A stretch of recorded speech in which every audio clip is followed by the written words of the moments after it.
Good morning class 6। आज हम लोग आदर्श प्रेम पढ़ेंगे जो कि आचार्य महावीर प्रसाद द्विवेदी द्वारा रचित है।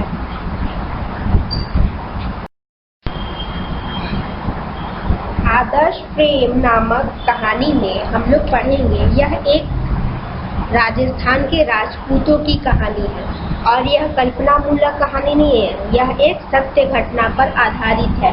इतिहास में जो लिखा हुआ है उसी के आधार पर यह कहानी लिखी गई है और यह बात कोई 500 वर्ष पुरानी है कि उस समय राजपूतों के रियासत में बूंदी हामा नामक एक क्षत्रिय राज्य करते थे।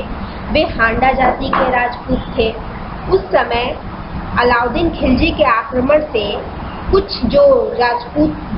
राजपूत थे जो पराक्रमी राजा थे चित्तौड़ के, वे शक्तिहीन हो गए, उनकी शक्ति कम हो गई और बूंदी रियासत जो कि पहले चित्तौड़ के अधीन था, जब वहाँ के पराक्रमी राजा शक्तिहीन हो गए, उनकी शक्ति कम हो गई, तब बूंदी वालों ने उनके अधीनता यानी उनके अंदर रहना छोड़ वे स्वतंत्र होकर अपना एक अलग राज्य बसा लिए।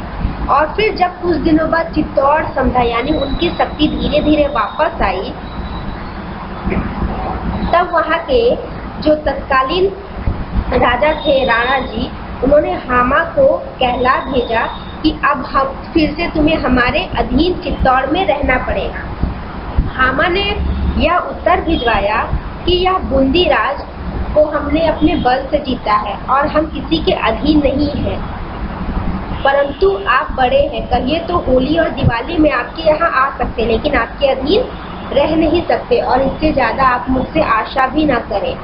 चित्तौड़ के राजा जो महाराणा जी थे, उनको यह बात बहुत बुरी लगी और उन्होंने बूंदी पर चढ़ाई कर दी युद्ध करने के लिए। और बूंदी से कुछ इधर एक स्थान है, कुछ आगे निमोरिया नामक स्थान है, वहीं पे राणा जी ने अपना डेरा डाला।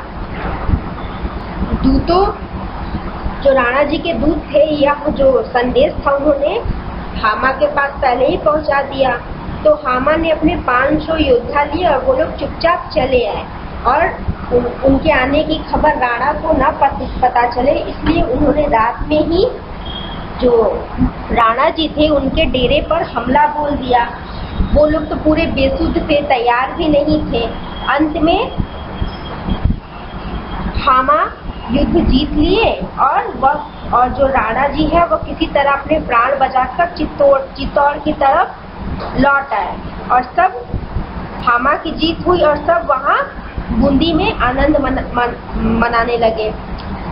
इधर चित्तौड़ के जो राजा थे वह एकदम लज्जित हो गए कि कैसे 500 हांडा के लोगों ने राजपूतों को नष्ट कर दिया और उन्होंने यह प्रतिज्ञा ली कि जब तक मैं बूंदी के दुर्ग पर अपना अधिकार न जमा लूं तब तक मैं कुछ भी अन्न और जल कुछ भी ग्रहण न करूंगा।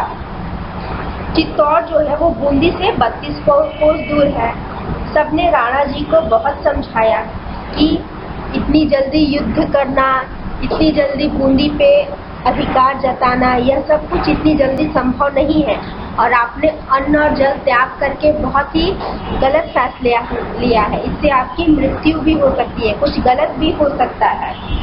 अब क्या किया जाए? तब विचार करते करते राणा जी के मंत्रियों को एक उपाय सूझा कि क्यों ना हम अपने यहाँ ही बूंदी का एक नकली दुर्ग यानी कि बूंदी का एक नकली किला बनवाया जाए और राणा जी खुद उस किले को तोड़कर अन्न और जल ग्रहण कर सकते हैं, क्योंकि उन्होंने यह बोला था कि बूंदी का किला ध्वस्त करना है, यह तो नहीं बोला था कि असली बूंदी का किला ध्वस्त करना है।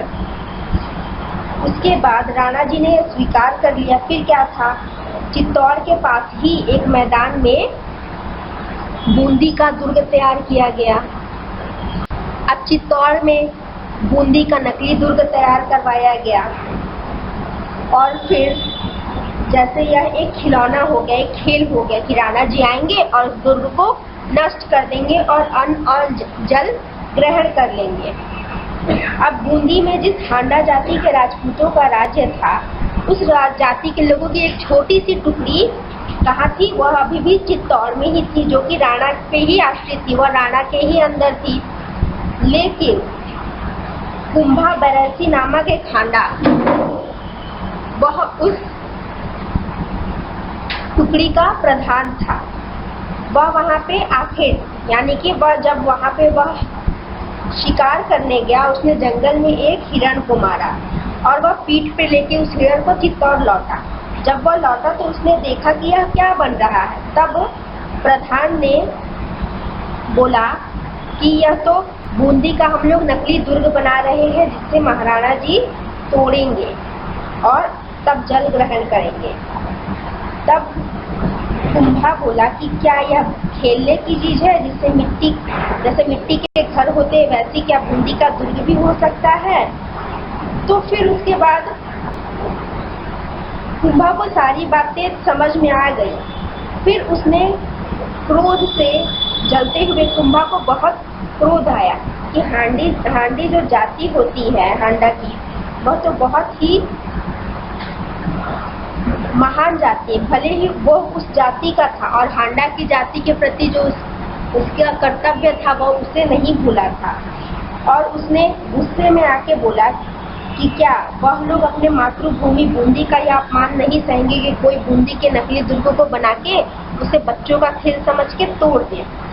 और उसने यह निश्चय किया कि जब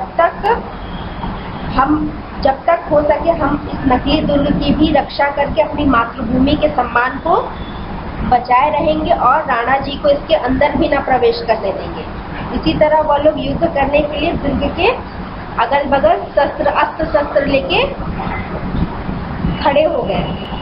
उसके बाद थोड़ी देर बाद जब राणा जी वहाँ पे लौटे तो देख रहे हैं कि यह क्या, यहाँ तो सब युद्ध करने के लिए खड़े हैं। परंतु राणा जी ने जैसे ही भीतर घुसने की कोशिश की, उन्होंने देखा कि नकली गोलियों की जगह असली गोलियां चलने लगी। तो राणा जी यह देखकर दंग रह गए। यह तो खेल था, इस खेल में असली गोलियां कैसे चलने लगी। तब उन्हें यह पता चलता है कि कुंभा ने अपनी मातृभूमि की रक्षा के लिए उनसे युद्ध करने का निश्चय किया है। वह इस नकली दुर्ग पे भी कोई आंच न आने देगा और अपने मातृभूमि की रक्षा करेगा और उसके सम्मान को बचाएगा। परिणाम यह हुआ कि राणा जी के साथ लड़ते लड़ते कुंभा और उसके साथी मर गए और मरने के बाद राणा जी ने उस दुर्ग में प्रवेश किया और उस दुर्ग को नष्ट कर और अपनी प्रतिज्ञा को तोड़ अन्न और जल ग्रहण किया। और लेकिन बाद में वह यह देखकर दंग रह गए कि कैसे इस नकली दुर्ग के लिए कुंभा ने अपने प्राणों को न्यौछावर कर दिया। चाहे जो भी हो, उसने अपनी मातृभूमि के सम्मान को जरा सा भी आंच नहीं आने दी, भले ही उसके लिए उसके प्राण ही क्यों ना चले गए। होमवर्क के लिए तुम लोग अपने पाठ्य पुस्तक से पेज नंबर 46 और 47 में दिया हुआ है ज्ञान मूलक प्रश्न, अति संक्षिप्त प्रश्न, संक्षिप्त प्रश्न और व्याकरण संबंधी प्रश्न से जो विलोम रूप लिखना है वो तुम लोग लिखोगे।